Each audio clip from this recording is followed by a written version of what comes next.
Yes. The Breakfast Club, bitches. Who's Donkey of the Day today? Well, Donkey of the Day for Tuesday, July 9th goes to a Caucasian male named Michael Paul Adams of Arizona. Now, let the record show the mayonnaise is heavy with this one, ladies and gentlemen. Too much goddamn mayonnaise. And a story like this is exactly why I get pissed off at guys when people call and tell me I'm creating a racial divide in America, because all I'm doing is calling out the blatant racism and bigotry that exists in this country. First things first, rest in peace, Elijah Al-Amin, a 17-year-old young man of color. This young man is dead because of the fear that some white people in this country have of black people, the fear that they have of people of color, all right? Don't call this radio station complaining about me if you're not willing to call and complain and raise holy hell about stories like this. Would you like to know why Elijah Al-Amin is dead? Let's go to KPHO CBS 5 for the report, please.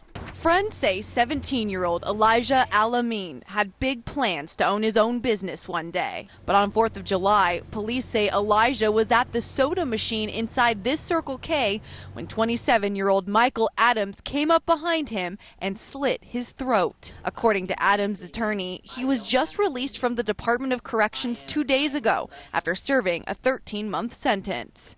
The police report says Adams told police the 17-year-old was listening to rap music in his car, and he believes people who listen to rap are a threat to him and the community. So he said he stabbed him with a pocket knife. Jesus Christ.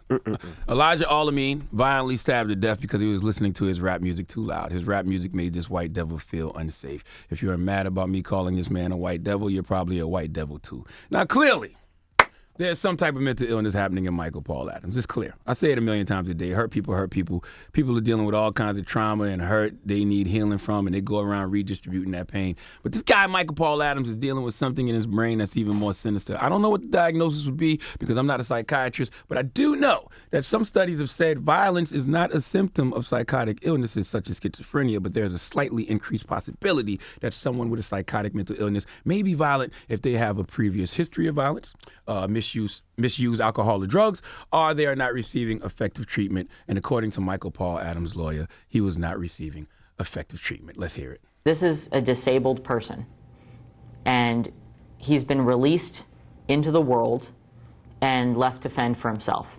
And 2 days later, this is where we are.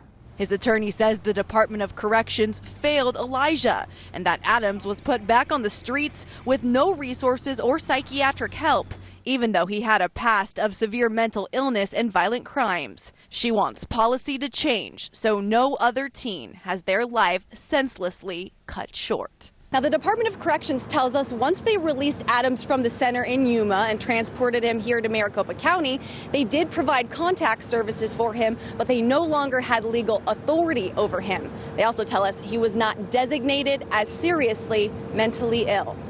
Now, look, I know y'all out there screaming nonsense. They're just trying to use the he's crazy excuse to get him off. But symptoms of psychotic illnesses may include frightening hallucinations and delusions, as well as paranoia. This means there's a small chance someone who's experiencing these symptoms may become violent when they are frightened and misinterpret what is happening around them. Michael Paul Adams was clearly misinterpreting what was happening around him, just like the YouTube exec, the white man named Christopher Cooker, who called the police on a black man waiting for his friend in the California apartment building lobby, was misinterpreting what was happening around him. Just like Jennifer Schultz, a.k.a. Barbecue Becky, was misinterpreting what was going on around her when she called the police on a bunch of black people having a cookout in the park. Just like George Zimmerman was misinterpreting what was going on around him when he called 911 and eventually fatally shot Trayvon Martin because Trayvon was minding his business, going to get some Skittles and an iced tea. Whenever a black man, a black person is involved, it always seems like it's a white person misinterpreting what's going on around them. And a lot of times, like in the case of Michael Paul Adams, it leads to some type of violence. And the white person who initially said they were threatened ends up being the actual threat.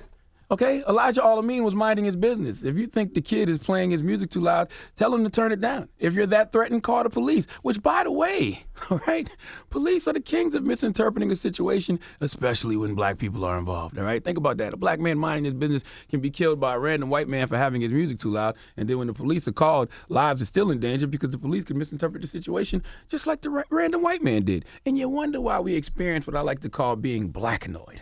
All right, which is the act of being black and paranoid in America. All right, don't ask black people why we deal with so much anxiety. If you look at what we have to deal with, you will understand. Now, do I think Michael Paul Adams suffers from some type of mental illness? Yes. Do I think Michael Paul Adams is a racist bigot too? Yes. Do I think Ass cracker. Oh, Jesus Christ.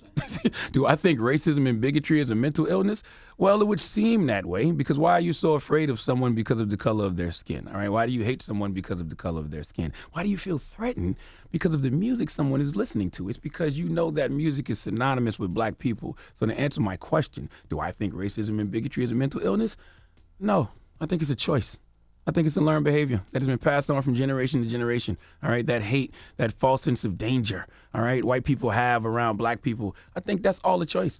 And I don't know if you realize it, but every time we hear of someone being threatened by a black person, you know, a black person's presence, it ends with something violent happening to the black person. So tell me again, why are you afraid of us?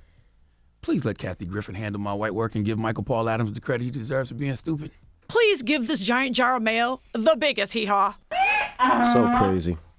Yep, and it'll be some white people calling up to the radio station today complaining about the use of Cracker Ass Cracker and White Devil, but not complaining about Michael Paul Adams actually killing this young man for no damn reason at all. Charlamagne the God here, and today's Donkey of the Day is brought to you by the law office of Michael S. Lamonsoff. Don't be a donkey and call my friend Michael if you've been hurt in a construction accident. 212-962-1020. That's 212-962-1020. Don't be a donkey.